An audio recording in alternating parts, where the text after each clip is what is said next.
والسلام على رسوله المصطفى وعلى آله أهل الصدق والتقى أشهد أن لا إله إلا الله وحده لا شريك له وأشهد أن محمدا عبده ورسوله اللهم صل وسلم وبارك على نبينا ومولانا محمد وعلى آله وأصحابه ومن تبعهم بإحسان إلى يوم الدين سبحانك لا علم لنا إلا ما علمتنا إنك أنت العليم الحكيم.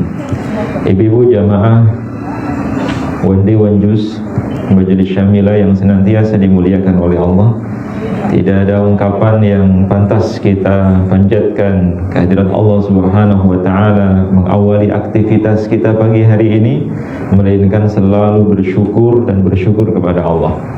Baik syukur yang kita ucapkan melalui lisan kita, syukur yang kita ekspresikan dengan melalui anggota tubuh kita, bahkan yang tidak tampak, yang tersembunyi di dalam hati ini harus lebih besar. Kita mengagungkan Allah, memuji, bertasbih dan berterima kasih kepadanya.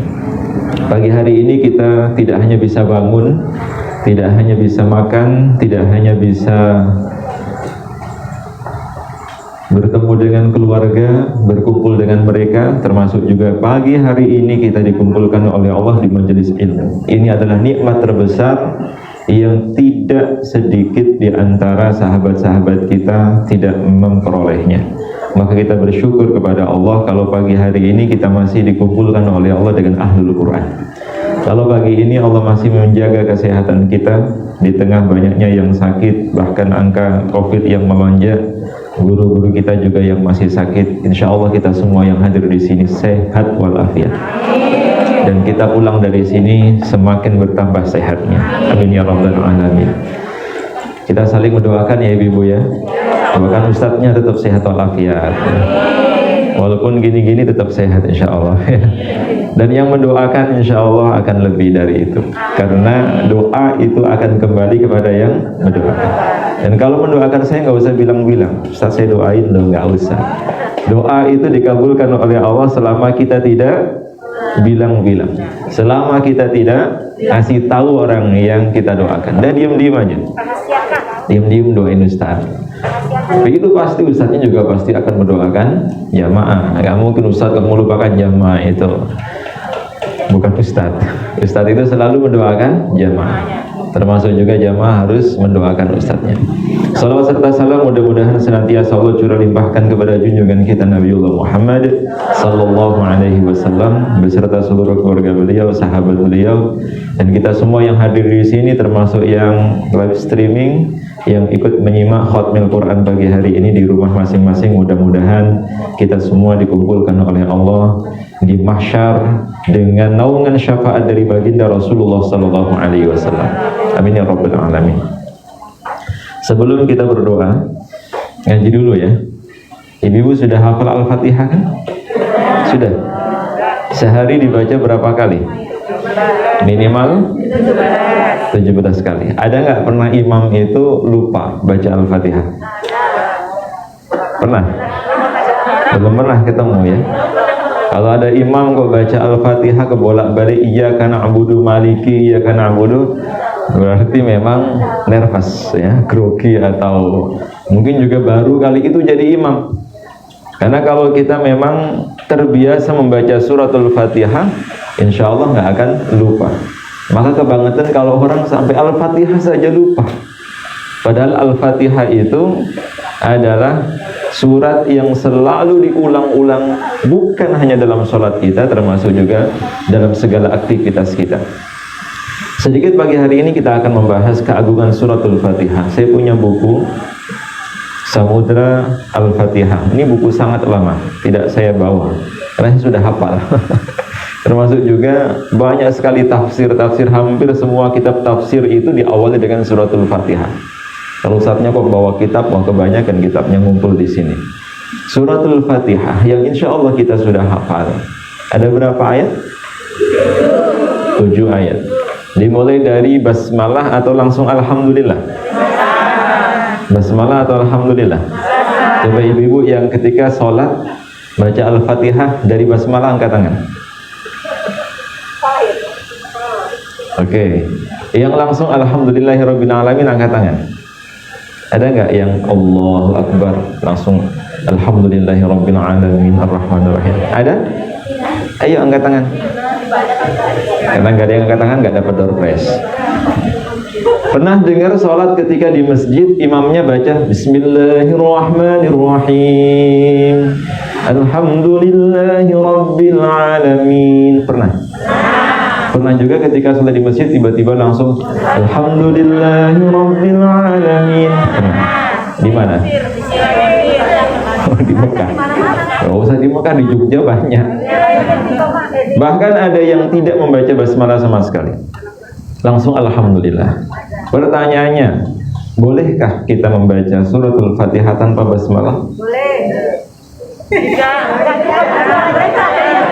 Bolehkah kita sholat tidak membaca basmalah tapi langsung Alhamdulillah? Nah, inilah pentingnya ngaji, biar kita nggak merasa paling benar sendiri dan tidak mudah menyalahkan orang lain. Suratul Fatihah atau surat Al-Fatihah itu diturunkan di mana? Yang jelas bukan di Jogja ya. Di mana? Di Mekah atau Madinah? Yang Mekah siapa? Angkat tangan. Oh, berarti nggak semua, nggak kompak ini. Yang diturunkan di Madinah siapa? Nggak ada yang angkat tangan.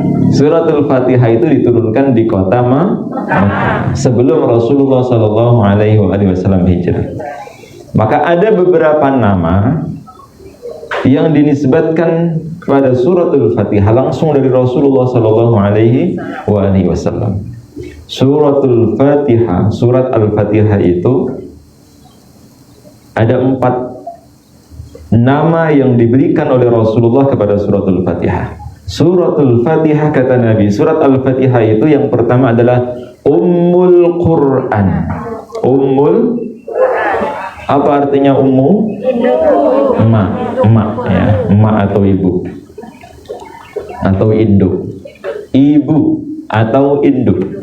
Al-Quran ya, Al-Quran, Ummul Quran berarti suratul Fatihah ini dia seolah-olah mengakumulasi seluruh isi Al-Quran.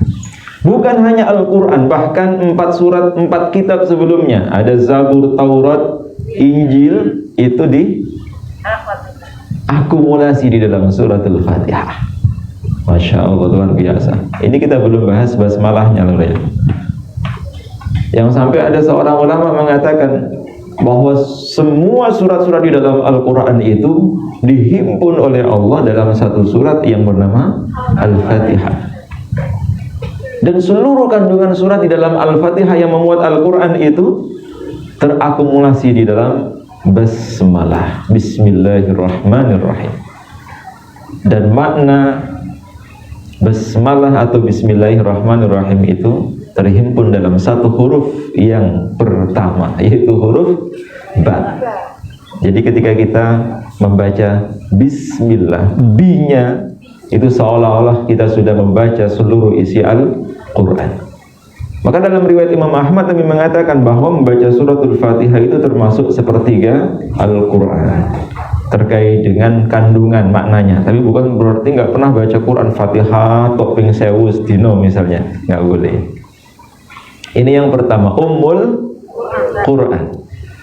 Nama yang kedua yang juga dinisbatkan kepada suratul Fatihah adalah Ummul Kitab. Ummu itu artinya ibu, kitab itu ya kitab. Yang dimaksud di sini adalah Kitabullah Al-Quran dan juga kitab-kitab yang lain. Semua ayat-ayat di dalam Al-Quran terhimpun di dalam suratul Fatihah. Mulai dari ada peribadatan, ada penghambaan, ada pujian, ada doa, ada kisah, semuanya di dalam Al-Quran. Induk yang menghimpun seluruh kandungan kitab di dalam firman Allah ada di dalam suratul Fatihah. Jadi kalau kita bahas Al-Fatihah nggak cukup 30 menit, 30 tahun aja mungkin kurang. Bener, karena Al-Fatihah itu adalah kandungan seluruh Al-Quran. Kalau kita bahas tafsir Al-Quran dari Al-Baqarah sampai An-Nas saja, sampai sekarang belum pernah khatam-khatam, ya kan? Apalagi kalau kita bahas Al-Fatihah lebih dari itu. Tapi tidak apa-apa, paling tidak tahu, ya kan? Walaupun belum sampai sedetail sedalam itu, paling tidak tahu keutamaan dan keagungan Al-Fatihah. Kemudian yang ketiga, nama yang dinisbatkan kepada suratul Fatihah dari Rasulullah SAW adalah Sab'ul Mathani. Sab'un itu artinya 7, Mathani yang diulang-ulang. Sab'ul Mathani, 7 ayat yang selalu diulang-ulang. Diulang di mana? Diulang dalam sholat.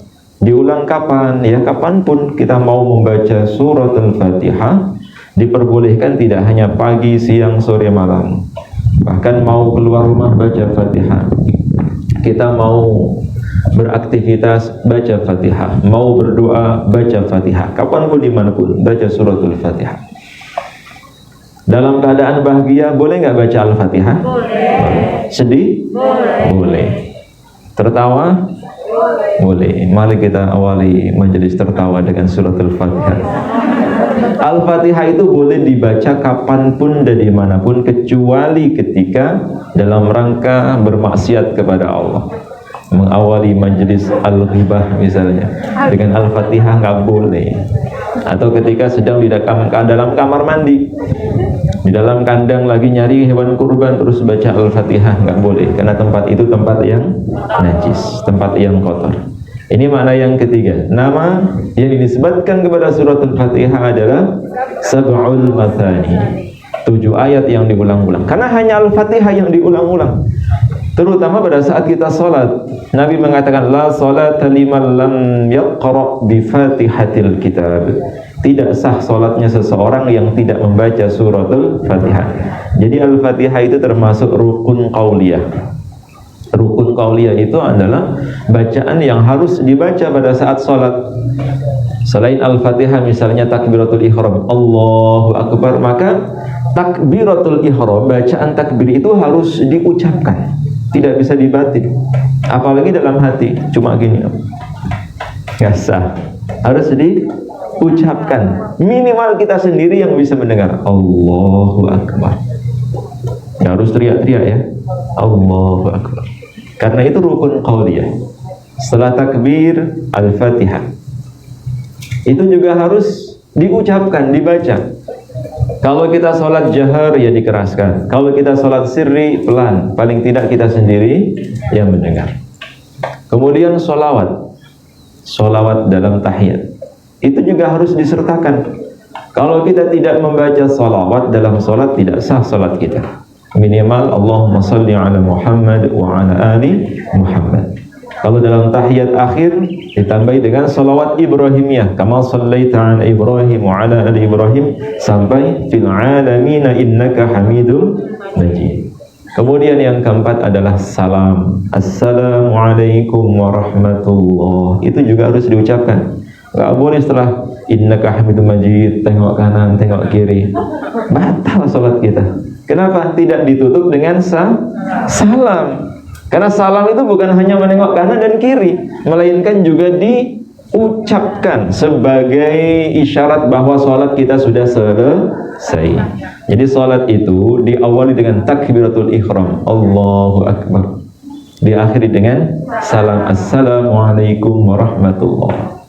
Adapun rukun fi'liyah, yaitu gerakan yang harus dilakukan, sama gerakan yang menyertai takbiratul ihram, yaitu mengangkat kedua tangan, Allahu Akbar. Walaupun ada, kalau misalnya ibu umroh haji itu kan, tiba-tiba di samping kita ada orang yang sholat nggak pakai diangkat tangannya, langsung bersedekah.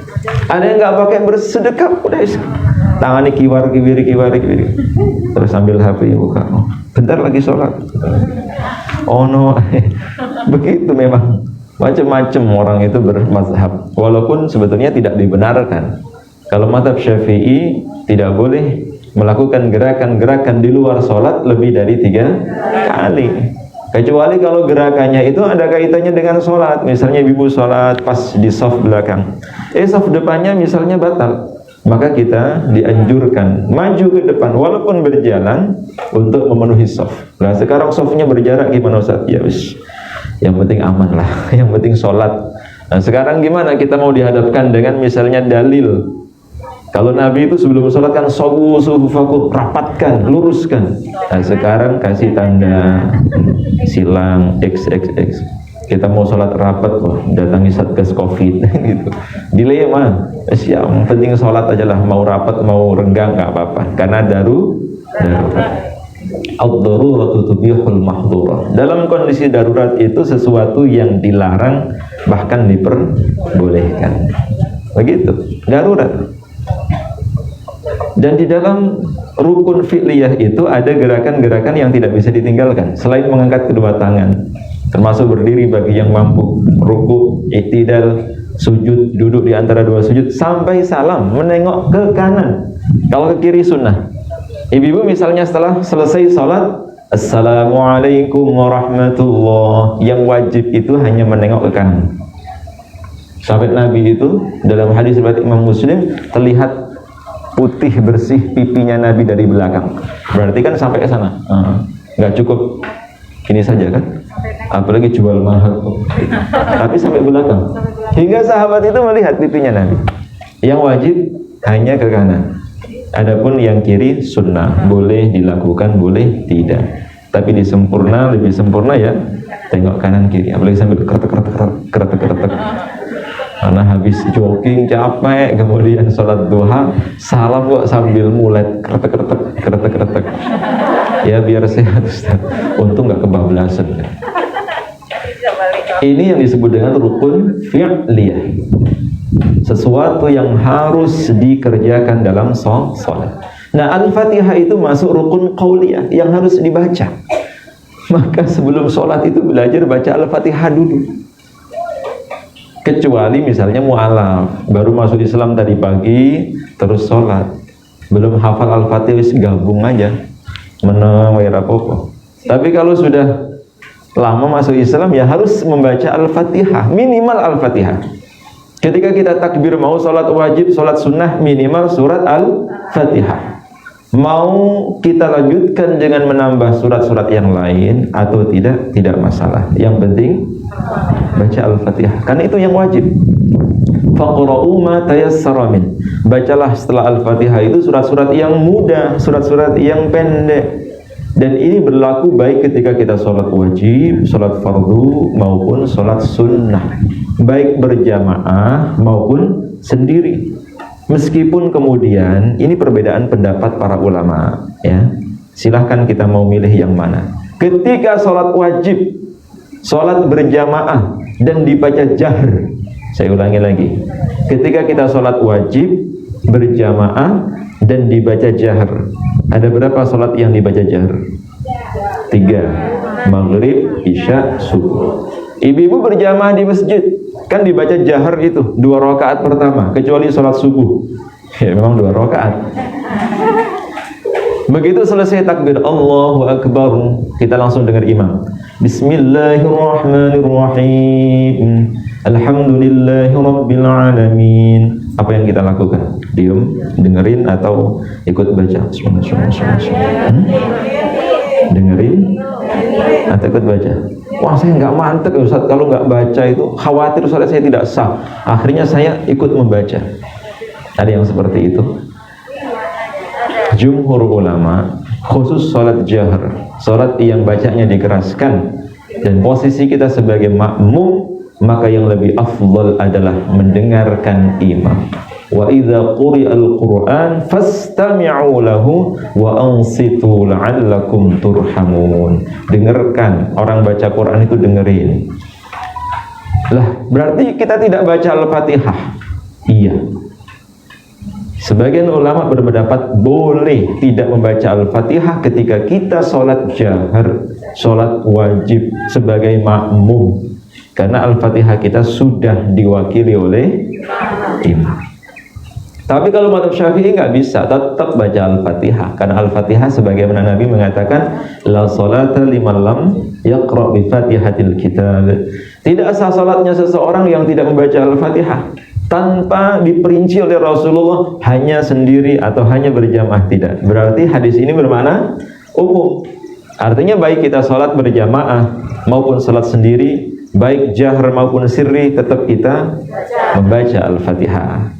Lantas kapan membacanya? Agar kita tidak nabrak ayat tentang larangan ngobrol, larangan berbicara pada saat Al-Quran diperdengarkan, atau kita dianjurkan agar diam ketika mendengar Al-Quran. Maka disiasati baca Al-Fatihahnya adalah setelah imam selesai Al-Fatihah. Waladdallin amin. Nah, kita sudah start ini. Bismillahirrahmanirrahim. Tapi jangan cepet-cepet baru bismillah waladdallin amin. 6 ayatnya dibawa kemana? Dikorupsi 6 ayat. Tetap baca ya sampai selesai. Insya Allah. Makanya sebagian ulama menganjurkan para imam itu jangan tergesa-gesa. Setelah selesai Al-Fatihah, kasih jeda dulu, berikan kesempatan kepada makmum untuk membaca Al-Fatihah. Jangan tergesa-gesa. Waladdallin makmumnya baru sudah kedengaran qul ya ayyuhal kafirun. Wah, ini harus direformasi imamnya ini. Kasih kesempatan dulu. Jadi kalau misalnya sudah selesai Al-Fatihah, jedalah beberapa detik. Tapi biasanya makmumnya juga heran loh. Jangan-jangan ketiduran Pak Imam. Kok jedanya terlalu lama? Itu kelamaan. Ya sama-sama mafhumnya lah ya. Sama-sama paham. Jadi di situ letak makmum membaca Al-Fatihah. Ada jeda antara Al-Fatihah yang dibaca imam dengan membaca surah, sehingga kita tidak melanggar aturan dari Al-Quran tentang kewajiban mendengarkan imam pada saat membaca Al-Quran. Nah, ini terkait dengan surat Al-Fatihah yang harus dibaca saat sholat. Maka kalau kita sholat sendirian, sholat berjamaah, sunnah maupun wajib, tetap harus membaca Al-Fatihah. Minimal berapa kali? 17 kali. Subuh 2 rakaat, zuhur 4 rakaat, asar 4 rakaat, maghrib 3 rakaat, isya 4 rakaat. 17 kali. Belum sunnah-sunnahnya 2 rakaat sebelum subuh, 2 rakaat syuruk, duha misalnya 8 rakaat. Bahkan kalau dikumpulkan bisa sampai 96 hingga 100 rakaat dalam sehari. Atau minimal sholat rawatibnya 12 rakaat. 12 tambah 17. 12 rakaat sholat rawatib qobliyah ba'diyah. Itu kata Nabi akan dibangunkan bukan hanya gazebo, sebuah istana di surga. Dibangunkan istana di surga. Nah, ini yang disebut dengan sab'ul masani. Nama yang ke berapa? Nama yang ketiga dari suratul Fatihah, sab'ul masani. 7 ayat yang diulang-ulang. Kemudian yang keempat, nama Al-Fatihah yang juga disebutkan oleh Rasulullah sallallahu alaihi wasallam adalah Al-Qur'anul Azim. Nama lain Al-Fatihah itu adalah Al-Qur'anul Azim. Al-Qur'an yang agung. Al-Qur'an yang agung. Jadi seolah-olah ketika membaca Al-Fatihah itu sudah membaca keseluruhan Al-Quran. Menyebut Al-Fatihah itu menyebut seluruh Al-Quran. Al-Quranul Azim. Dan 4 nama ini semua berdasarkan hadis. Kalau diperinci panjang. Satu di antaranya, kalau kita ingin tahu keutamaan suratul Fatihah, Al-Fatihah itu juga disebut sebagai Al-Wafi. Wafi itu artinya penyembuh. Termasuk juga ayat Ruqyah. Ibu tahu Ruqyah? Bukan nama orang. Ruqyah itu pengobatan. Pengobatan. Tidak jarang sekali Rasulullah itu kalau mengobati para sahabatnya yang sedang sakit itu dengan suratul Fatihah. Ini harus kita praktekkan nih. Dulu belum ada obat COVID apalagi. Dulu belum ada pengobatan medis seperti sekarang. Orang sakit, obatnya ya Al-Quran. Karena memang Allah sendiri mengatakan di dalam Al-Quran, misalnya di dalam surat 10 ayat ke 57 dan juga surat Al-Isra surat 17 ayat 82.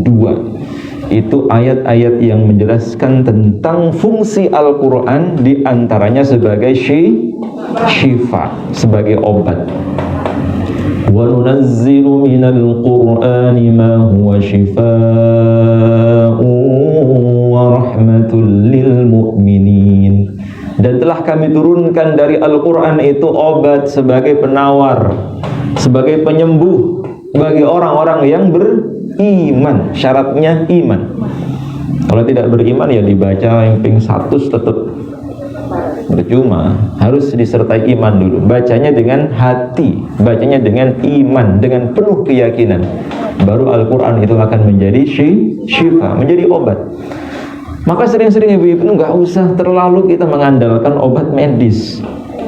Ya bolehlah kalau misalnya kita pulang dari dokter, dari rumah sakit, monggo niki diunjuk kaping 3 sak mantuni pun dahar. Ya kita ikuti anjuran itu.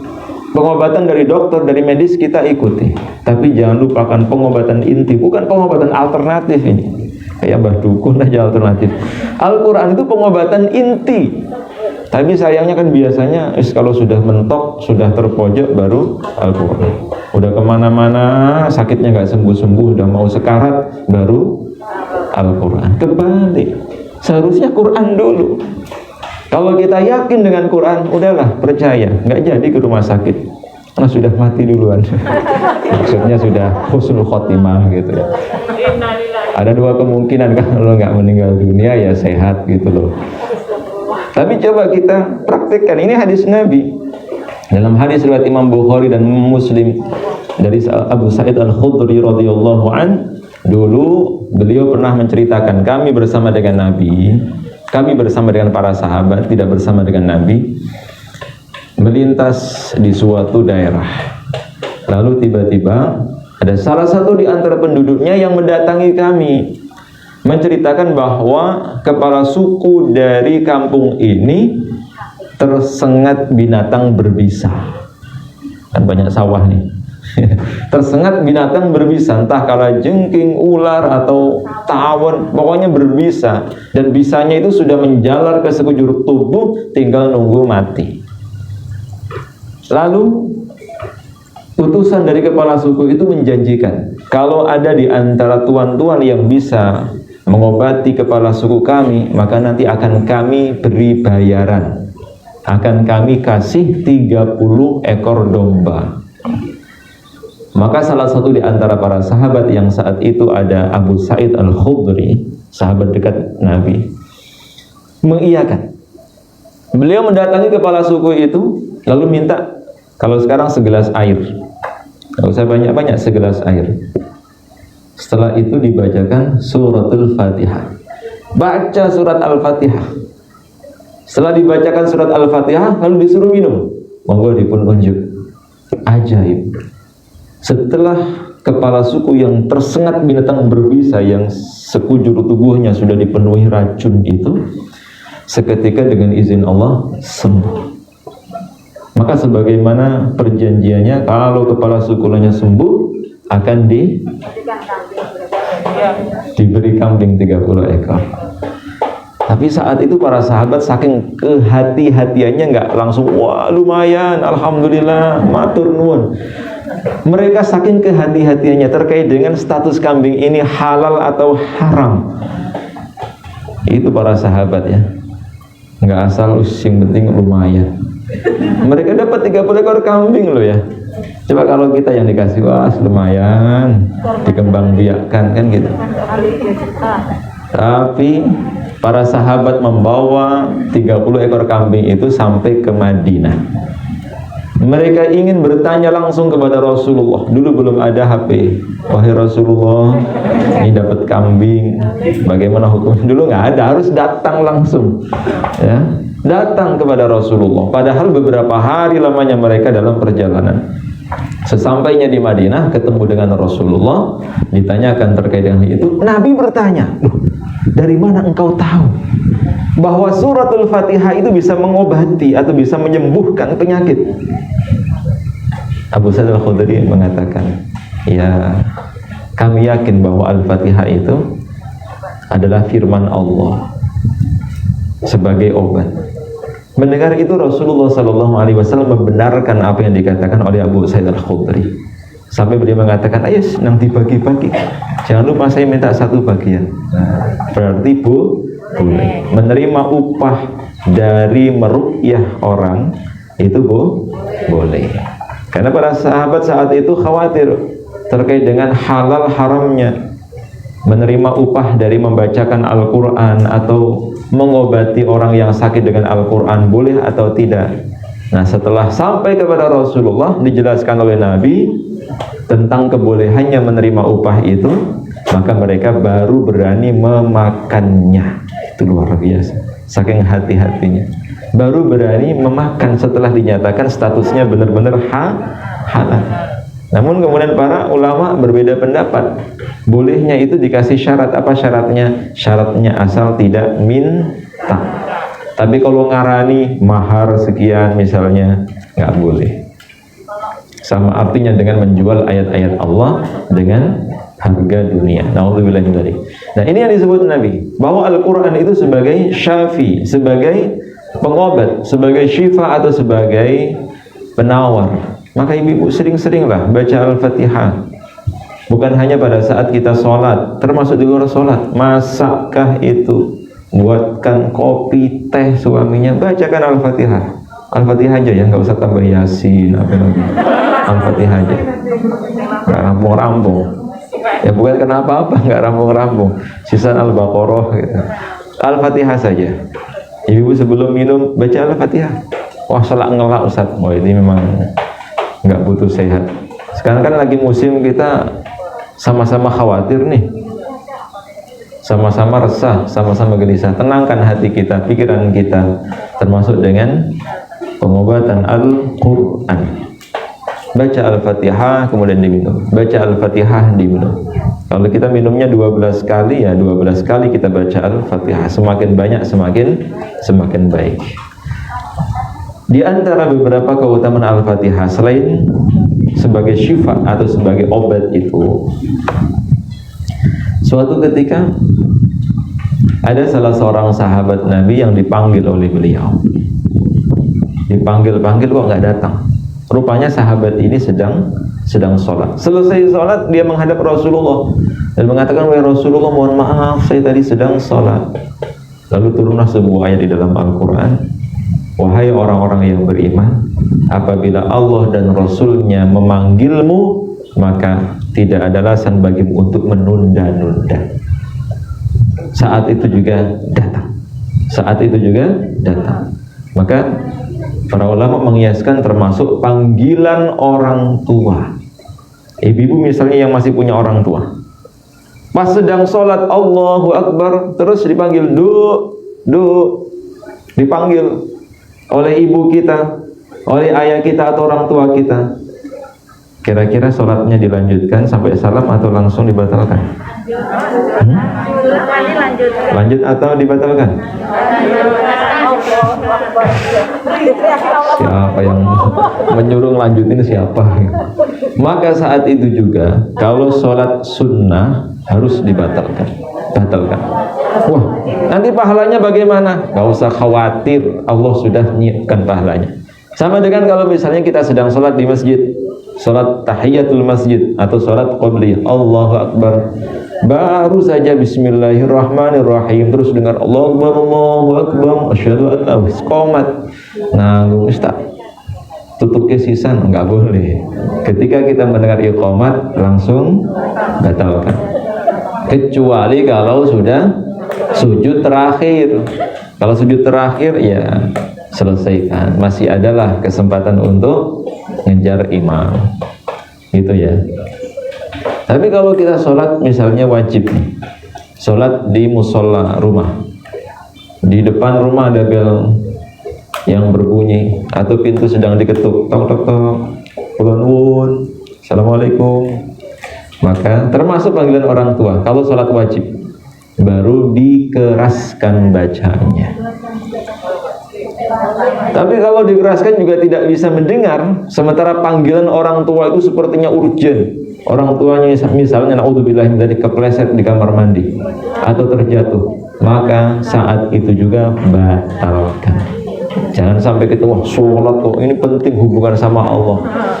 Allah nggak sudi, ya. Allah nggak suka seperti itu. Sama halnya dengan kita sholat Allahu Akbar, sampingnya terjatuh, pingsan, bukan ketiduran ya, sampai terjatuh. Maka saat itu juga kita harus membatalkan sholat kita, menolong yang jatuh. Jangan sampai egois, oh biarin saya masih sholat kok, nanggung. Nanti kalau saya nggak sampai selesai kan nggak dapat pahala. Itu orang egois namanya. Segera kita tolong. Sama. Pas sedang sholat terus di belakang kita ada kedengaran suara tolong, tolong. Nggak boleh kita makin khusyuk itu. Radong gitu namanya. Jadi ketika kita mendengar ada permintaan tolong, rumahnya terbakar atau kecelakaan, segera batalkan sholat kita. Masih ada waktu untuk kita kerjakan nanti. Jangan sampai wah lagi enak-enak sholat, lagi khusyuk-khusyuknya kok diganggu. Itu bukan mengganggu, itu orang sedang membutuhkan pertolongan. Iman kita diuji, ilmu kita diuji. Kalau kita punya ilmu, kalau kita ngerti, kita batalkan sholat kita, memprioritaskan orang yang sedang membutuhkan pertolongan. Tapi kalau nggak pernah ngaji, sembahyang, makin khusyuk, bahkan telinganya ditutupi. Wah, berisik ini, minta tolong. Naudzubillah min dzalik. Ibu Syamilah, jangan ada yang seperti itu ya. Kalau dengar ada yang minta tolong, segera kita tolong. Termasuk misalnya ada yang teledor, sholat berjamaah di masjid, naruh tas di belakang. Begitu nengok, tasnya wis hilang. Terus teriak-teriak, maling, ya, kita harus membatalkan sholat kita. Nggak boleh kita urusanmu hilang-hilang dewi rapopo, jangan.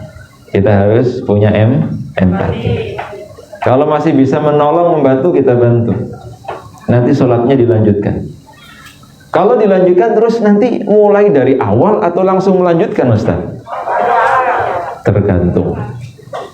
Kalau kita bergeraknya, menolongnya itu tidak sambil berbicara, oh tidak ngomong, masih diem, nggak bisa tolong kayak gini, mikir, pokoknya nggak ngomong begitu, maka nanti tinggal melanjutkan rakaat selanjutnya. Tapi ditinggal ngopi, ngeteh, jagongan dhisik, ya batal, harus ngulangi dari awal. Paham sampai di sini? Itulah keagungan suratul Fatihah. Yang Nabi sendiri sudah mengatakan Al-Fatihah itu adalah obat.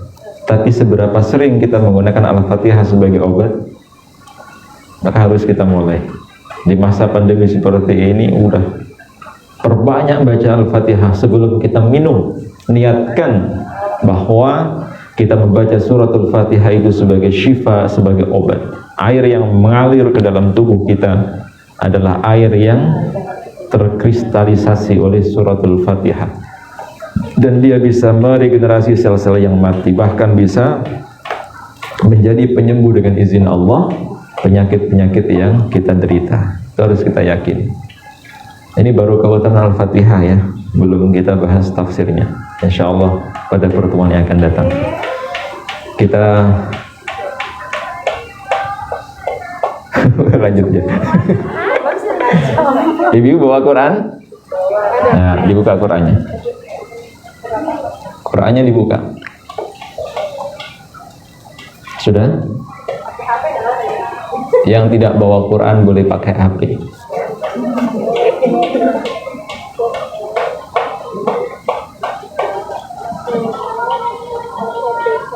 Iya. Kita buka suratul Fatihah. Walaupun hafal tetap harus buka. Sebelum saya mulai, ada hadis qudsi yang Allah Subhanahu wa taala sendiri yang mengatakan bahwa suratul Fatihah, berapa ayat tadi? 7 ayat itu dibagi oleh Allah menjadi 2 bagian. Allah membagi suratul Fatihah menjadi dua bagian.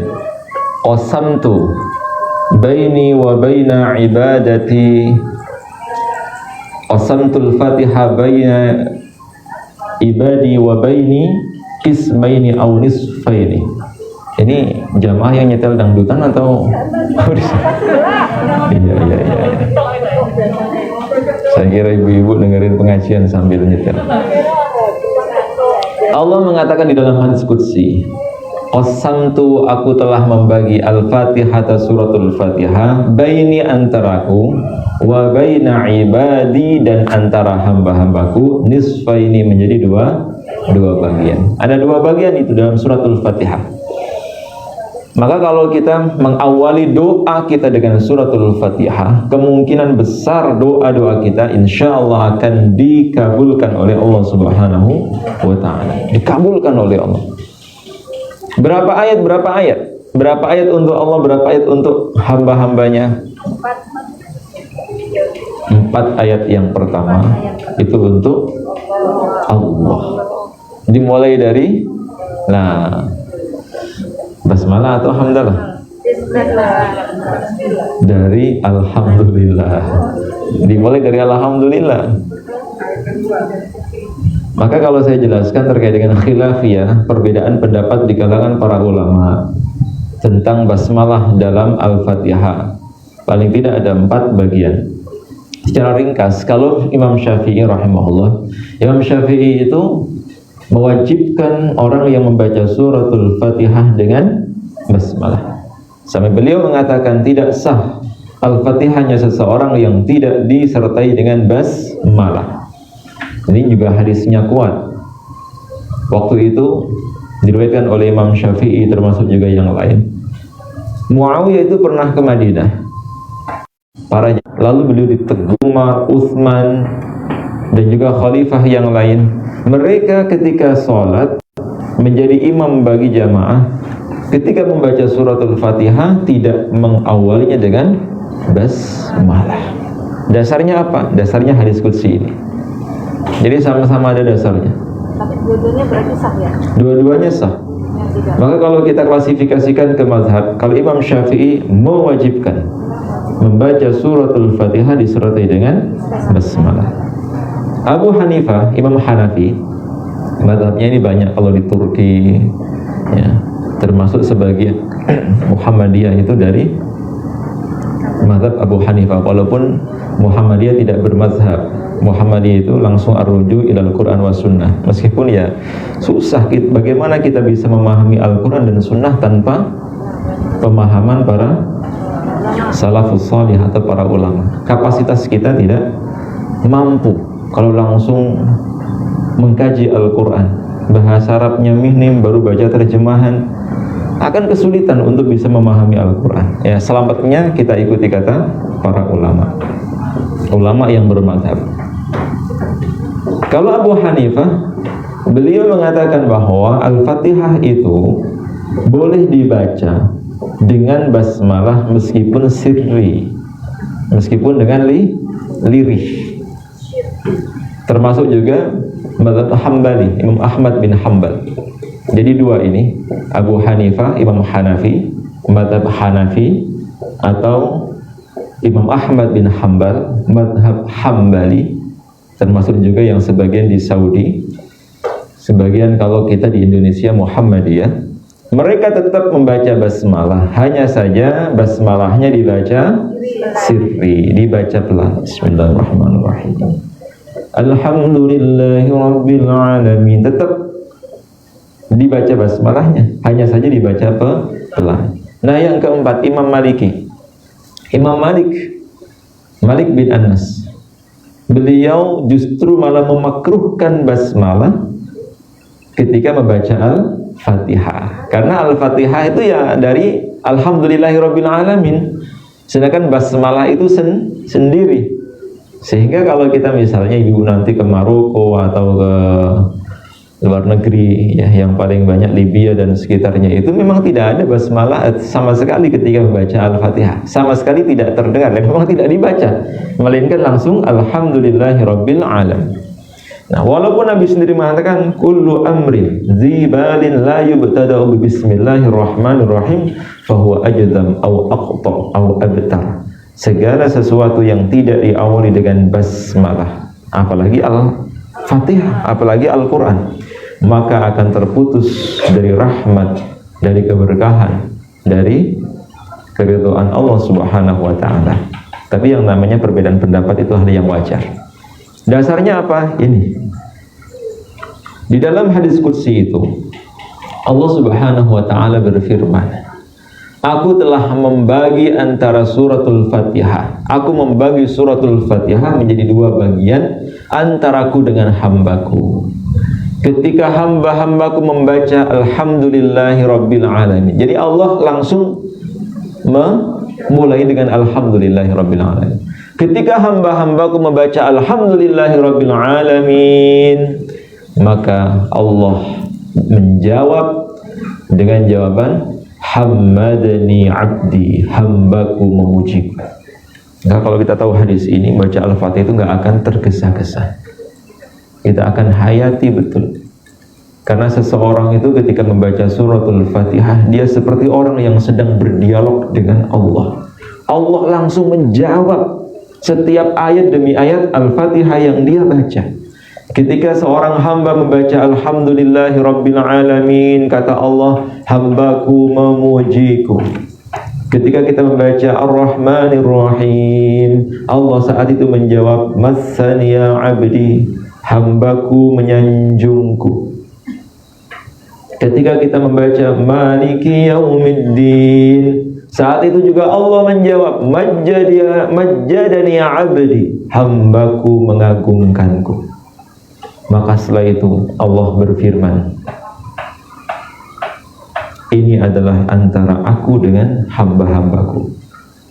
Wali abdi ma sa'alah, dan bagi hambaku apa yang mereka minta pasti akan aku beri, pasti akan aku kabulkan.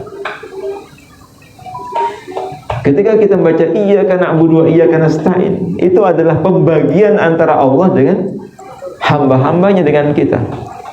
Maka Allah katakan, bagi hamba-hambaku apa yang diminta oleh mereka pasti akan aku kabulkan. Inilah doa yang luar biasa yang Allah langsung ajarkan kepada kita. Minta apa? Ihdinas siratal mustaqim. Memohon agar kita diberikan petunjuk ke jalan yang lurus, agar hidup kita tidak berkelak-kelok, perjalanannya dimudahkan, diluruskan. Ini ihdinas siratal mustaqim itu doa yang ada di dalam suratul Fatihah. Maka orang yang membaca Al-Fatihah secara tidak langsung dia memohon petunjuk kepada Allah. Al-Fatihah itu ada doa memohon petunjuk. Kalau kita galau, bingung pilih yang mana, Fatihah. Nanti Allah akan kasih petunjuk kepada kita. Ihdinas siratal mustaqim, petunjuk yang benar, petunjuk yang lurus. Siratal ladzina an'amta 'alaihim ghairil maghdubi 'alaihim waladdallin. Memohon petunjuk kepada Allah, jalan yang lurus, jalan orang-orang yang telah diberikan kenikmatan kepada mereka, bukan jalan orang yang dimurkai, bukan pula jalan orang yang sesat. Maka kemudian para ulama menafsirkan ayat ini, yang dimaksud dengan jalan orang-orang yang diberikan kenikmatan oleh Allah itu siapa? Itu jalannya para syuhada, para aulia, para anbiya, termasuk jalannya orang-orang yang salih. Jalan orang yang dimurkai itu siapa? Yaitu orang-orang Yahudi. Jalannya orang yang disesatkan itu siapa? Yaitu jalannya orang-orang Nasrani. Ini penjelasan para ulama. Maka ketika kita membaca suratul Fatihah, Allah akan berikan bimbingan kepada kita, diberikan petunjuk yang lurus, sehingga jalan kita tidak menyimpang dari jalan yang benar. Nah, dari hadis qudsi ini, Imam Malik atau mazhab Maliki justru memakruhkan membaca basmalah ketika membaca suratul Fatihah. Dari sini bisa kita pahami kan? Maka pada saat kita sholat di belakang imam, kok imamnya baca basmalah, ikut. Imamnya basmalahnya dipelankan, ikut. Imamnya bahkan tidak membaca basmalah, wis ikut aja. Jangan kok nggak baca basmalah, mundur, bubar. Akhirnya mufaroqoh, nggak perlu mufaroqoh. Masing-masing memiliki dasar yang bisa dipertanggungjawabkan. Serahkan pada imam. Innama ju'ilatil imamu liyutamma bih. Imam itu ada untuk diikuti. Ya justru kita berjamaah pokoknya ikut imam. Walaupun menang sampai keturun-turun, salam rampung, pahalanya sempurna. Tapi kalau kita sholat sendiri, nggak khusyuk ya, tinggal separuh, tinggal sepertiga mungkin gitu. Tapi kalau kita sholat berjamaah, pasti sempurna. Karena ada di antara mereka misalnya makmumnya tidak sempurna, ada imam yang menyempurnakan. Imamnya tidak sempurna, ada makmum yang menyempurnakan. Ini keutamaan sholat berjamaah. Maka baik sholat berjamaah maupun sholat sendiri ada Al-Fatihah di dalamnya. Dan Al-Fatihah itu tidak hanya diulang-ulang dalam sholat, termasuk juga di luar sholat. Sebelum tidur baca Al-Fatihah. Bangun tidur mengawali pagi dengan Al-Fatihah. Setiap al-masurat pasti diawali dengan Al-Fatihah. Ibu-ibu ketika misalnya tadi khataman, mau baca Al-Quran, awali dengan Al-Fatihah. Mau berdoa, boleh diawali dengan Al-Fatihah. Karena Al-Fatihah itu adalah doa. Setelah selesai berdoa Al-Fatihah boleh nggak? Boleh. Yang nggak boleh itu nggak berdoa, nggak baca Al-Fatihah. Doa itu ibadah, doa huwal ibadah. Al-Fatihah itu Al-Quran.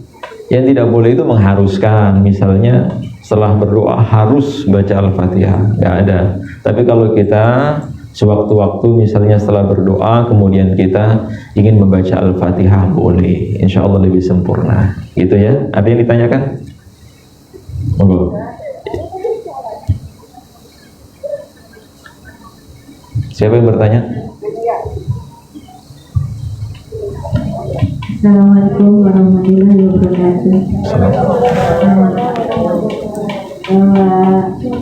Al-Fatihah itu bisa menjadi tiba ya Ustaz. Iya. Kalau kita ada nggak enak badan mau juga menyembuhkan membaca dari Al-Quran, tapi membaca Al-Fatihah itu sebaiknya berapa kali? Ada dianjurkan berapa kali atau tergantung penyakitnya parah atau tidak? Terima kasih. Assalamualaikum warahmatullahi wabarakatuh. Waalaikumsalam warahmatullahi wabarakatuh. Bagus pertanyaannya. Ada lagi yang lain? Kalau di air minum itu berapa kali? Iya. Silakan.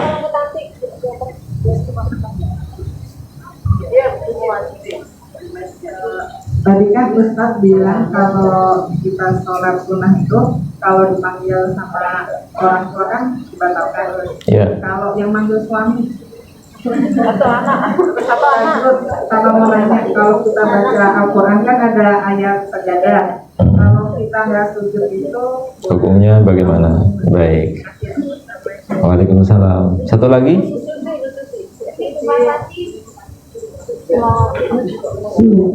Assalamualaikum warahmatullahi wabarakatuh. Waalaikumsalam warahmatullahi wabarakatuh. Maaf Ustaz, pernah saya dulu itu menerangkan bahwasanya pada saat imam membaca Al-Fatihah, Iya. agar kita tidak pikirannya melayang-layang, kita membaca artinya. Mengartikan maksudnya ya. Iya, Oh. kita mengartikan, setelah itu baru kita baca Al-Fatihah. Iya. Satu itu, dan yang kedua, sholat itu tidak boleh melakukan gerakan lebih dari 3 kali dalam satu. Nah, tapi kalau ada orang istilahnya itu keladian maksudnya kebiasaan. Maaf ya, ada yang sholat itu begini, jadi itu memang sudah keladiannya seperti Kayak dengerin yang jualan tadi gitu, terus mengikuti keramanya gitu. ada yang Iya. maaf kepalanya nengklang. Betul. Kalau seperti itu Iya. Matur nuwun. Assalamualaikum warahmatullahi wabarakatuh. Waalaikumsalam warahmatullahi wabarakatuh. Ada 4 pertanyaan ya. Mau ada lagi? Oh ya, Bu Marti silakan. Tapi itu cuma aja dulu harus kata. Pangling ya saya. Nggak apa, nanti ikhlas kok beli walaupun nggak dikasih dia.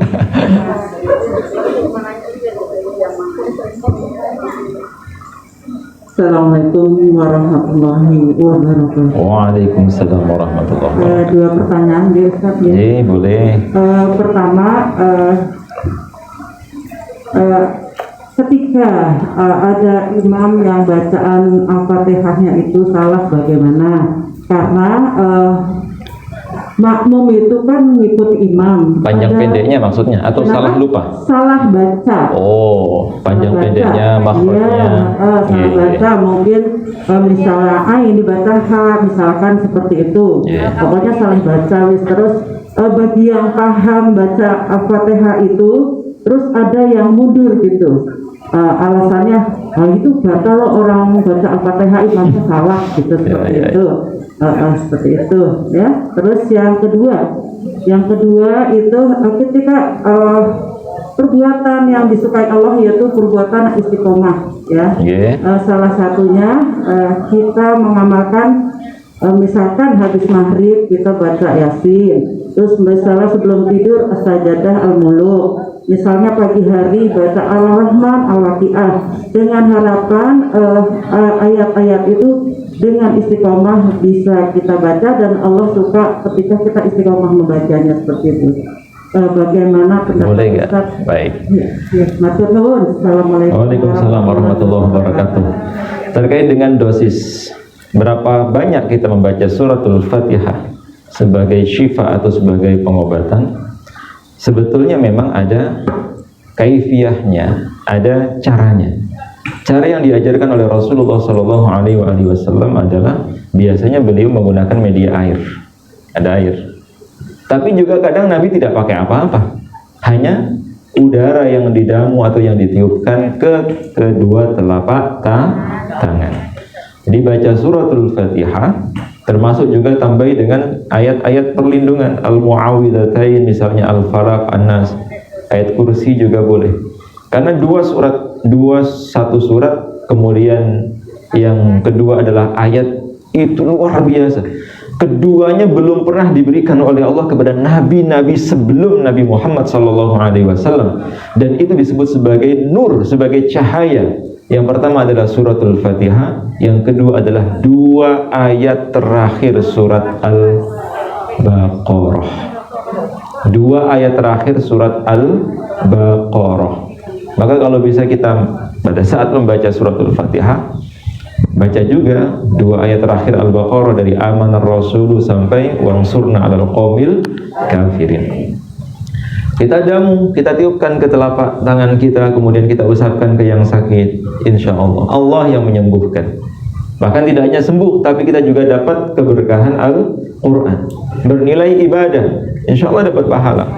Karena urusan sembuh tidak sembuh itu urusan Allah. Dengan mudah bagi Allah untuk memberikan kesembuhan. Kalau tidak sembuh, ya itu sebagai penggugur dosa. Tapi kita sudah ikhtiar.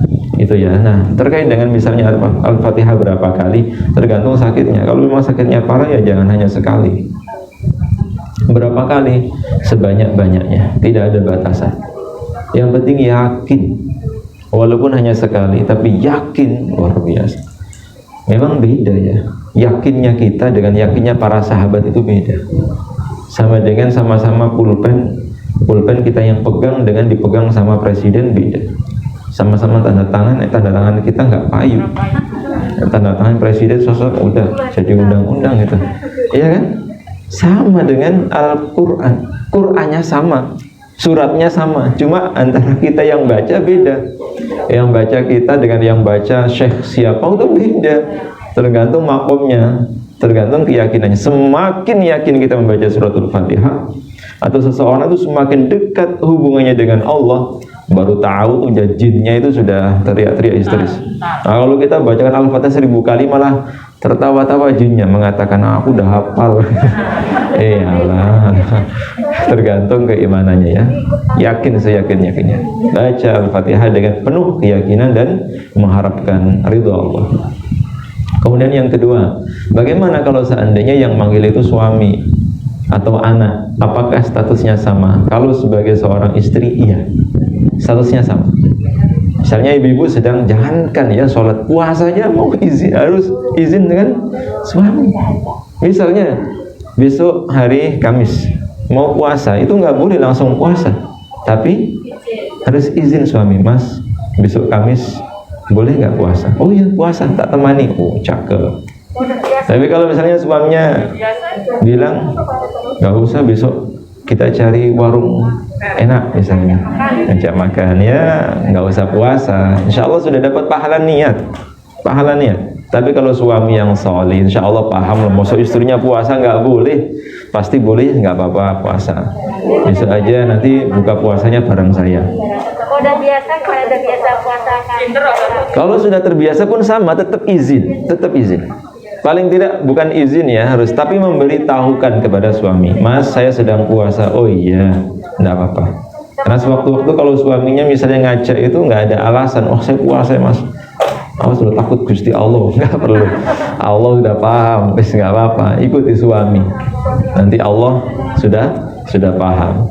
Itu ya. Jadi statusnya sama. Kalau yang memanggil itu suami, itu sama seperti panggilan orang tua. Kecuali ngeprank, suaminya sudah mau sholat terus diprank. Bue, begitu nyampe terus tapi bohong, misalnya nggak boleh itu, suaminya nggak soleh itu ya. Tapi kalau suami yang benar, insya Allah istrinya sholat dijaga, dihormati, bukan malah dipermainkan atau malah apalagi diprank. Kemudian apalagi tadi? Ayat sajadah, ya. Ketika kita mendengarkan atau membaca sendiri, ayat sajadah dibacakan atau kita yang membaca, sangat dianjurkan. Walaupun ada sebagian ulama yang mewajibkan. Ada dua, wajib atau mustahabbah. Wajib itu yang nggak boleh ditinggal. Kalau mustahabbah boleh dikerjakan, boleh ditinggal. Nah, yang wajib itu dasarnya apa? Nabi itu mengatakan, idza qara'a ibnu adam as-sajada fasajada i'tazala asy-syaitanu yabki faqala ya wailata umira ibnu adam bis-sujudi fasajada fa'alaihi al-jannah wa umirtu bis-sujudi fa'abaitu falyanar.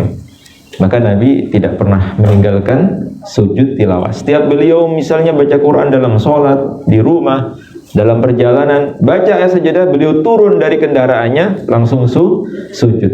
Hadis ini yang kemudian menjadi dasar bahwa sujud tilawah itu hukumnya wajib. Tapi Nabi tidak pernah mengatakan wajib. Nabi tidak pernah mengatakan wajib. Maka dari sini sebagian ulama membolehkan untuk sujud tilawah juga tidak. Tapi kalau yang sujud itu imam, maka makmum harus ikut. Kalau imamnya nggak sujud tilawah, maka tidak perlu ikut. Misalnya imamnya membaca surat Al-Alaq ayat terakhir, ayat 19. Wasjud waqtarib. Imamnya tidak sujud tilawah, maka makmumnya nggak boleh. Nggak sujud tilawah, imamnya kurang sempurna, tak sujud sendiri aja, nggak boleh. Malah batal sholat kita. Ikuti aja lah kata imam, nggak usah kemelinti gitu. Ikuti aja kata imam. Imam sujud, imam tidak sujud, nggak usah sujud.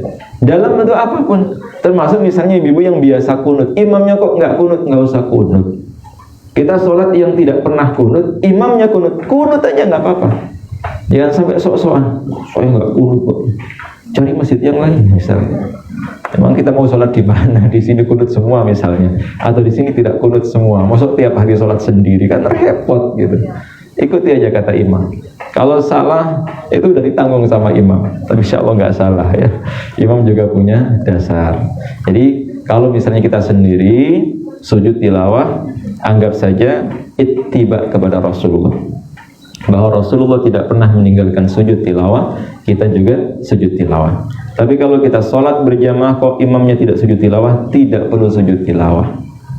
Karena memang ada yang membolehkan, ada yang mengharuskan. Kalau boleh dikerjakan, juga boleh ditinggalkan. Jadi yang paling mudah. Kemudian yang ketiga terkait dengan anjuran ketika kita mendengar imam membaca Al-Fatihah biar khusyuk, terjemahkan. Bagus. Memang kalau kita ingin khusyuk itu salah satunya adalah memahami arti, makna bacaan dan gerakan sholat. Ketika misalnya imam membaca Al-Fatihah, dalam hati kita tafsirkan, kita terjemahkan. Bagaimana caranya? Ya baca dulu terjemahannya.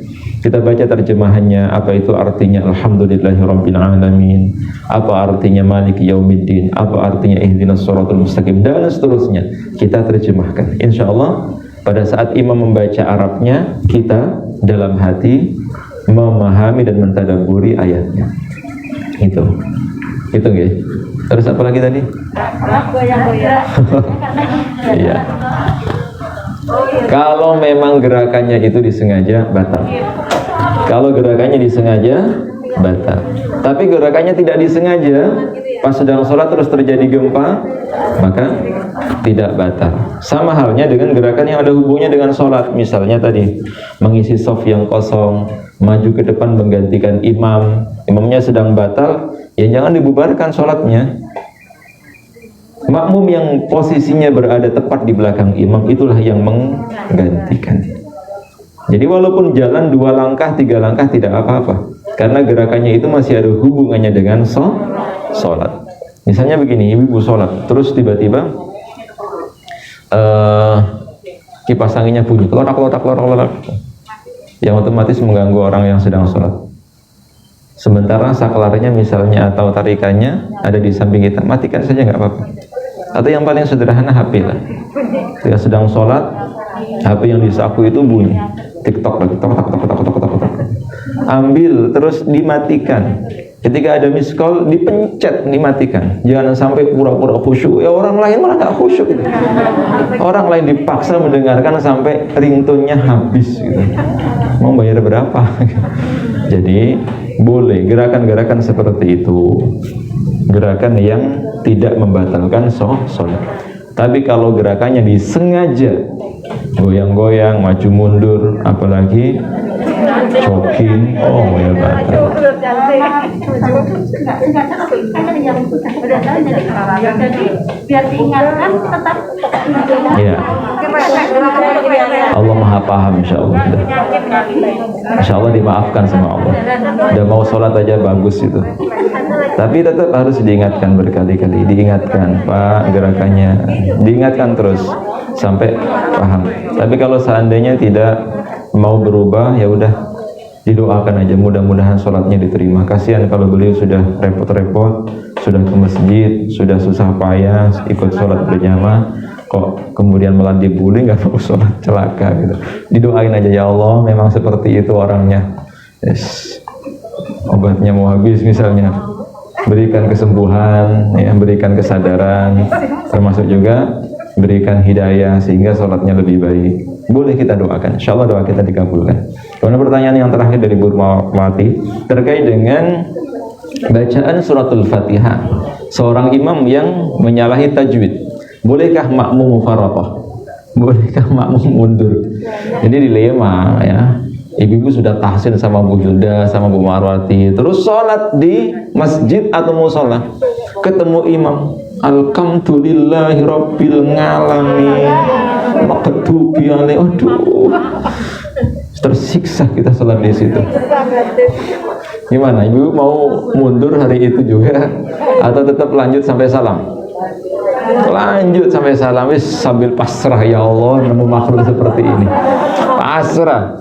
Jangan sampai kemudian kita terus bubar buat gerakan makmum sendiri, nggak perlu, ya, nggak perlu memberontak, tidak perlu kita mendirikan jamaah sendiri, udah. Insya Allah kalau imamnya tidak sempurna, ada jenengan yang fatihahnya sempurna, maka akan sempurna semuanya. Itu manfaatnya berjamaah itu, kalau ada yang tidak sempurna maka akan disempurnakan oleh yang lain. Kecuali jenengan bacaannya bagus, lalu ada kesempatan untuk ngimami, tidak mau ngimami, malah dorong jenengan mau udur-uduran misalnya, ya bisa jadi nggak sah itu, karena seolah-olah kita membenarkan. Tapi karena kalau misalnya tidak sengaja masuk masjid, pokoknya percaya diri, masjidnya bagus, megah, begitu Allahu Akbar, imamnya misalnya bacaannya kok berubah, ya udah tetap lanjut sampai selesai. Yang nggak boleh itu udur-uduran tadi itu. Maka Nabi mengatakan, ya ummul qauma aqra'uhum li kitabillah. Hendaknya yang menjadi imam itu adalah yang paling banyak bacaan Qur'annya, termasuk yang paling baik bacaannya, yang paling fasih, yang paling banyak hafalannya. Kalau misalnya dua orang sama, ini sama-sama hafiz, sama-sama bacaannya bagus, maka yang kedua, lihat siapa yang lebih tua umurnya. Sama 60 tahun, sama-sama kemarin ulang tahun misalnya. Maka yang ketiga, lihat siapa yang lebih dahulu hijrah. Bisa hijrah kampungnya atau pokoknya yang di situlah, yang paling lama di situ, yang domisili di situ siapa?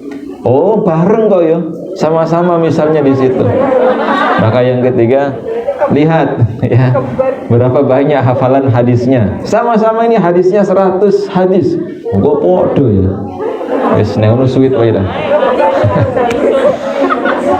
Berarti kan memang kualitasnya bagus. Nah, jadi skala prioritas mana yang paling baik. Kalau tidak ada, ya paling tidak yang menyamai. Wallahu a'lam. Gitu ya Bu Mati ya. Kalau kemarin yang bertanya sama saya itu orangnya memang lebih paham Al-Quran.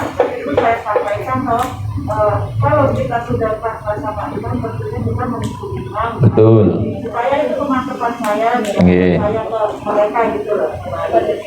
Kemarin ada yang nanya, itu orang lebih pintar dari saya itu loh. Terus saya ada lagi sebenarnya mereka ini betul sama saya. Iya. Saya daripada saya nggak yakin, saya tak mungkin aja. Tapi ketika kita sudah mampu, kita ngikutin imam. Memang sebaiknya ada seleksi. Tapi kalau memang di kampung-kampung ya nggak ada seleksi, yang penting ada gitu. Itu pun sudah bagus. Tidak apa-apalah. Allah Maha Paham. Bisa nggak kalau saya ada yang mampu, Iya. tapi ya gitu. Padahal Bisa jadi dosa. Kenapa? Karena dia membiarkan ada ketidakbenaran di situ. Seharusnya yang benar, yang mampu, dia yang bukan minta, tapi ya mengajukan diri, sama aja ya. Mengenalkan bahwa memang dia sudah ngaji, dia sudah belajar, bacaannya sudah teruji. Majulah, jangan sampai diam. Yang benar kalau diam, ya sama artinya dengan membenarkan kesalahan. Wallahu a'lam. Gitu ya Bu Mati ya. Ustaz, ada satu lagi. Terakhir, nih, silakan. Tadi yang terasa boleh jawab. Kemudian nanti kemudian selain bacaannya baca, kita harus bersambung. Tapi Oh, ya, sebentar. tapi yang ada istiqomah di bahasa itu loh. Jadi kita habis maghrib biasa baca yasin. Sebelum tidur baca as-sajdah. Nggak apa-apa, boleh. Nah, terus pagi hari biasanya alamat sama waqiah. Ada yang berpendapat bahwa yasin itu tidak boleh dirutinkan, itu ada di belakang itu. Bagaimana Ustaz itu bagaimana? Karena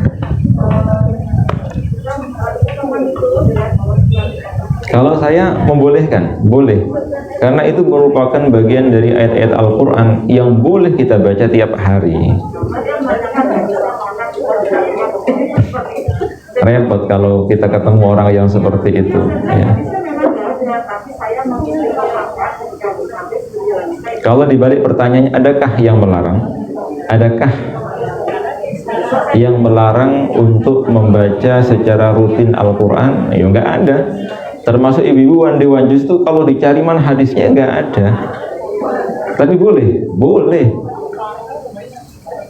Bukan boleh karena ada hadisnya, tetapi bolehnya kita melakukan sesuatu secara rutin kalau itu adalah kebaikan. Seperti membaca Al-Quran.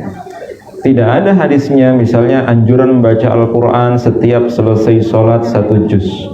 Ada nggak? Nggak ada. Tapi boleh dikerjakan. Boleh. Setelah sholat kita baca Quran 1 juz. Setiap selesai sholat 1 juz. Boleh. 1 lembar aja boleh. Jadi ibadah itu maknanya secara umum. Ada yang memang berkaitan dengan mahdhah, yang itu tidak boleh diubah, tidak boleh ditambah, tidak boleh dikurangi. Seperti sholat zuhur yang 4 rakaat dari dulu sampai sekarang. Tapi ada ibadah yang sifatnya ammah, sifatnya umum, seperti berdoa. Doa itu ibadah. Nabi tidak pernah mengajarkan doa agar anak lulus. Ibu boleh nggak berdoa? Agar anaknya lulus.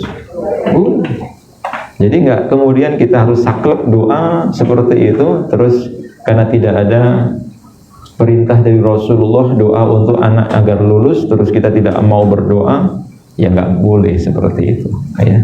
Itu masuk kategori ibadah ammah, ibadah umum yang boleh kita kerjakan selama tidak ada dalil yang melarangnya.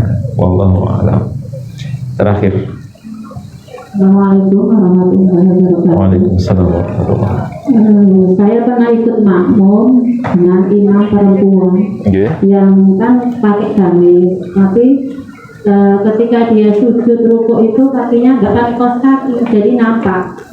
Nah itu apa kita wajib mengulang sholatnya apa dan baik gitu? Iya. Pada saat sujud kakinya kelihatan. Kan harusnya kan walaupun pakai gamis kan Kaos kaki. ini nggak pakai kaos kaki dan telanjang gitu. Jadi terus rukuk itu nampak.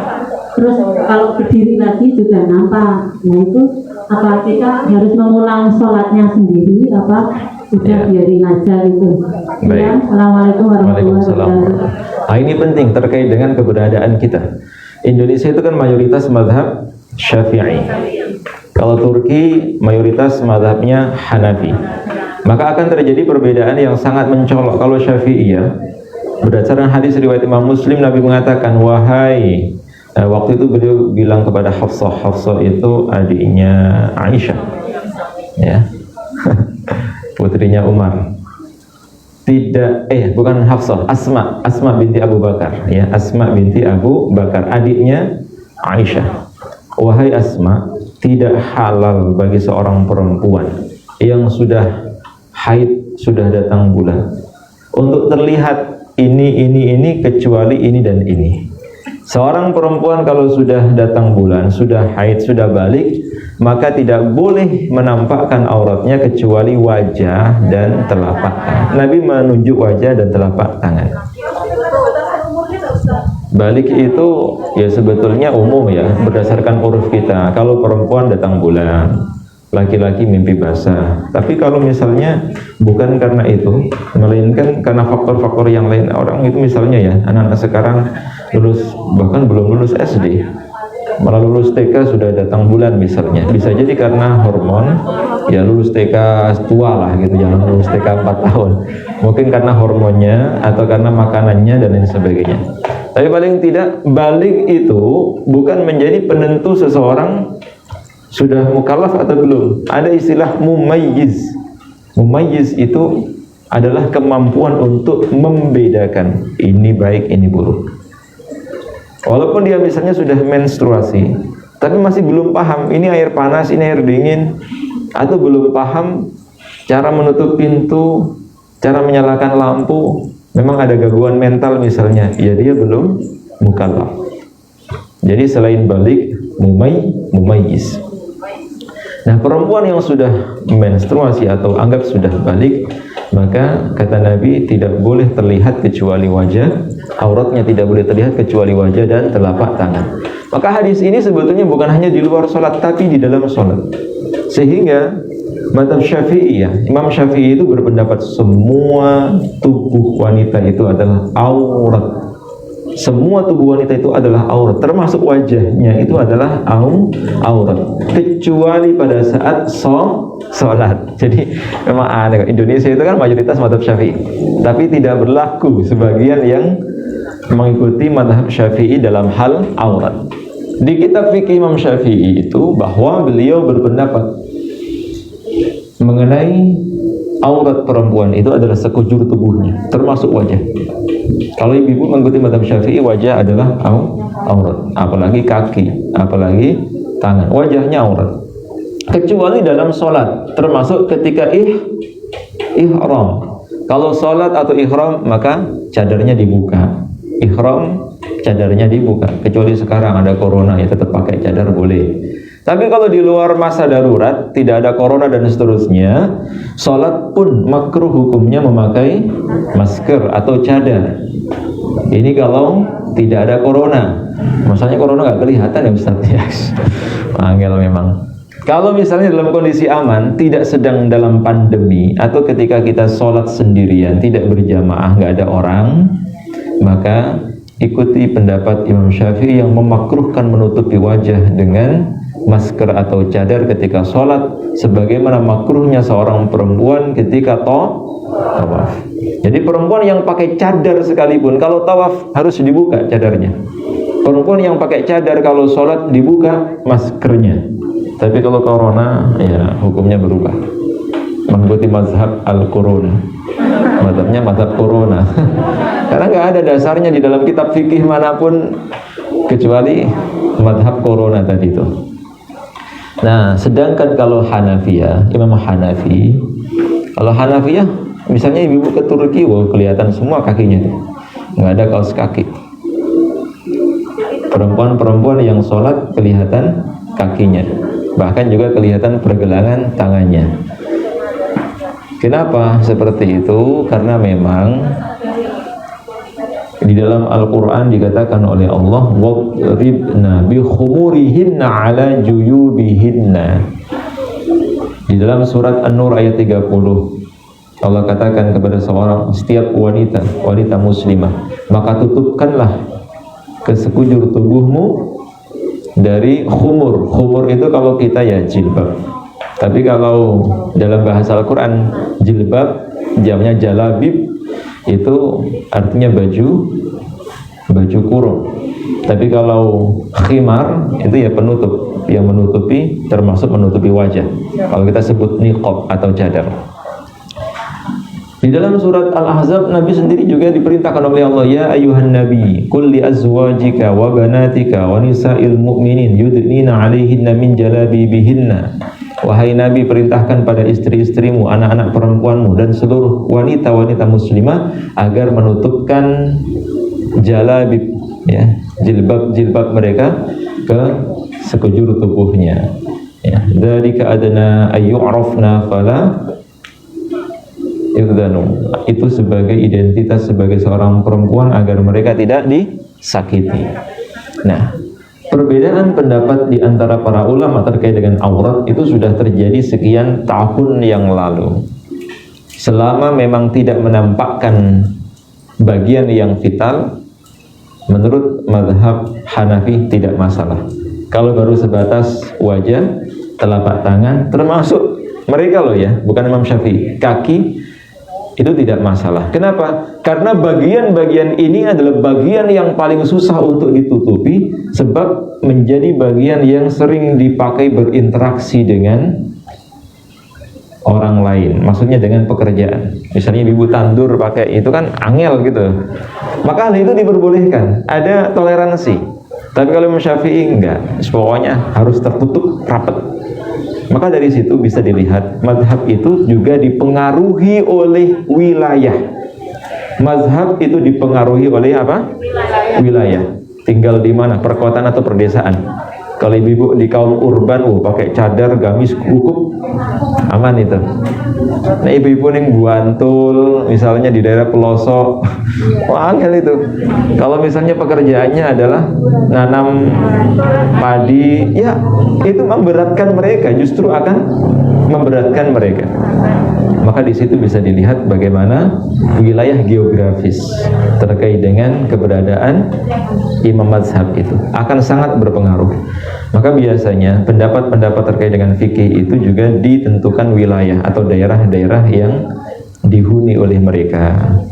Maka Imam Syafi'i sendiri ada dua pendapat, qaul qadim, qaul jadid. Ada pendapat yang lama, ada pendapat yang baru. Pendapat yang lama sudah nggak dipakai. Kenapa? Karena beliau pindah daerah, pindah wilayah. Jadi gitu ya. Kalau kita insya Allah sudah tidak apa-apa, nggak usah ikut mufaraqah atau meninggalkan imam. Khawatirnya dia salah dulu, mana tadi makmum saya kok ngilang. Tetap aja ikuti. Yang penting kita makmumnya tetap menutup hingga sampai kaki.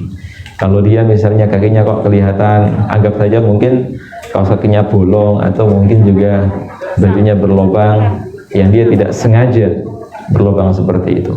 Wallahu a'lam. Mari bersama kita akhiri dengan berdoa. Tadi sudah dibaca sampai Anas ya? Sudah sampai Al-Baqarah? Baik. Dilanjutkan Ali Imran nggak apa-apa sebetulnya tadi. Mari ibu bersama kita berdoa.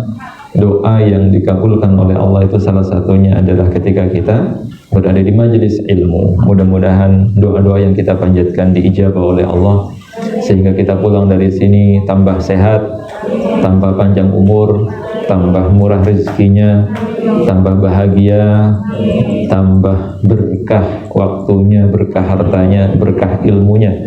Ya mudah-mudahan kita semakin istiqomah. Amin ya rabbal alamin. Insyaallah pada kesempatan yang akan datang kita masuk ke tafsir surat Al-Fatihah. Kalau hari ini muqaddimah, mudah-mudahan Allah kasih umur panjang kepada kita sehingga bisa ngaji lagi dan terus-menerus kita belajar agar kita semakin dekat dengan Allah Subhanahu wa taala. Ala hadiniha wa ala kulli niyatin salihah. Al-Fatihah. A'udzu billahi minasyaitonir rajim. Bismillahirrahmanirrahim. Alhamdulillahi rabbil alamin. Iyyaka na'budu wa iyyaka nasta'in. Ihdinas siratal mustaqim. Siratal ladzina an'amta 'alaihim ghairil maghdubi 'alaihim waladdallin. Allahumma shalli 'ala nabiyyina wa maulana Muhammad wa 'ala alihi wa sahbihi wa sallim ajma'in. Walhamdulillahi rabbil alamin. Allahumma anfa'na bima 'allamtana wa 'allimna ma yanfa'una wa zidna 'uluman nafi'ah. Allahumma arhamna bil Qur'anil 'azim waj'alhu lana imaman wa nuran wa hudan wa rahmah.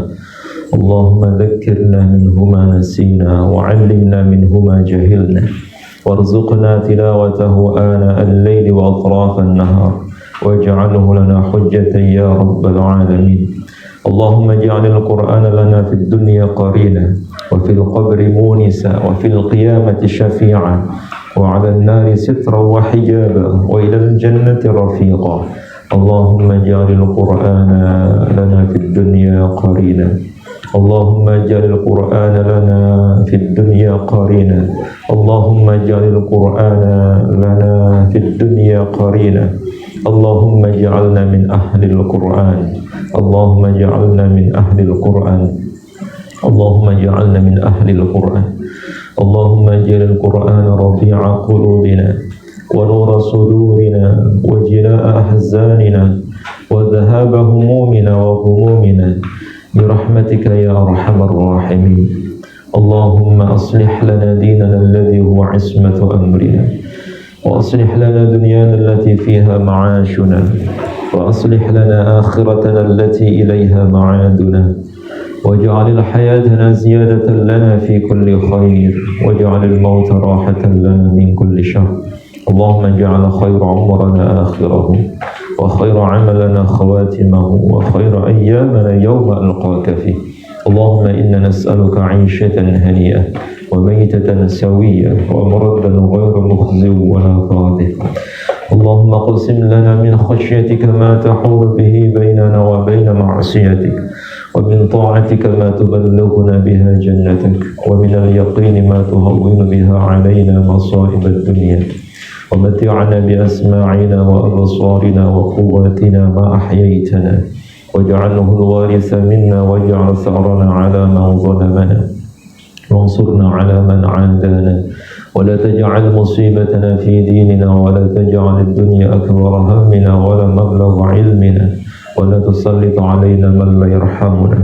اللهم ربنا لا تدع لنا في مقامنا هذا ذنبا إلا غفرته ولا هما إلا فرجته ولا كربا إلا نفسته ولا مريضا إلا شفيته ولا دينا إلا قضيته ولا حاجة من حوائج الدنيا والآخرة إلا قضيتها يا رب العالمين. اللهم لا سهل إلا ما جعلته سهلا وأنت تجعل الحزن إذا شئت سهلا. اللهم ربنا هب لنا من أزواجنا وذرياتنا قرة أعين وجعلنا للمتقين إماما. رب هب لي من الصالحين. اللهم حبب إلينا الإيمان وزينه في قلوبنا وكره إلينا الكفر والفسوق والعصيان واجعلنا من الراشدين. Ya Allah, ya Rahman, ya Rahim, jagalah kesehatan kami, kesehatan keluarga kami, panjangkan umur kami dalam ketaatan kepadamu, ampuni dosa-dosa kami dan dosa kedua orang tua kami, limpahkan kepada kami rizki yang barakah, rizki yang mengantarkan kami untuk semakin dekat dengan dan menjadikan kami sebagai ahli ibadah. Ya Allah, lapangkan segala kesempitan-kesempitan hamba-hambamu ini, ringankan segala beban berat yang Engkau timpakan kepada kami, terangilah kegelapan-kegelapan yang kami jalani. Mudah-mudahan apa yang kami lakukan ini mendatangkan keridhaan-Mu ya Allah, sehingga Engkau ridha dengan kami dan kami ridha kepadamu, serta wafatkan kami dalam keadaan husnul khatimah. Selamatkan kami di alam kubur nanti. Selamatkan kami dari dahsyatnya siksa api neraka. Perberat timbangan kebaikan kami dan ringankan hisab kami ya Allah, serta tempatkan kami di surgamu yang paling tinggi bersama dengan para nabi dan rasulmu. Kumpulkan kami ya Allah kelak di surgamu sebagaimana Engkau kumpulkan kami di tempat ini. Berikan keistiqomahan kepada kami bersama dengan Al-Quran. Jadikan kami sebagai ahlul Quran. Jadikan kami sebagai ahli tahajud. Jadikan kami sebagai ahli sedekah. Jadikan kami sebagai ahlul ilmi. Lembutkan hati kami dan jadikan kami sebagai pemaaf. Jadikan kami sebagai orang-orang yang sabar, orang-orang yang selalu berbuat baik sebanyak-banyaknya dan bermanfaat bagi sesama. Rabbana atina fid dunya hasanah wa fil akhirati hasanah wa qina adzabannar. Bi fadli subhana rabbika rabbil izzati amma yasifun. Wassalamun ala al-mursalin walhamdulillahi rabbil alamin. Kita akhiri bersama dengan doa kafaratul majlis. Subhanakallahumma wa bihamdika asyhadu an la ilaha illa anta astaghfiruka wa atubu ilaik. Billahi taufiq wal hidayah. Assalamualaikum warahmatullahi wabarakatuh.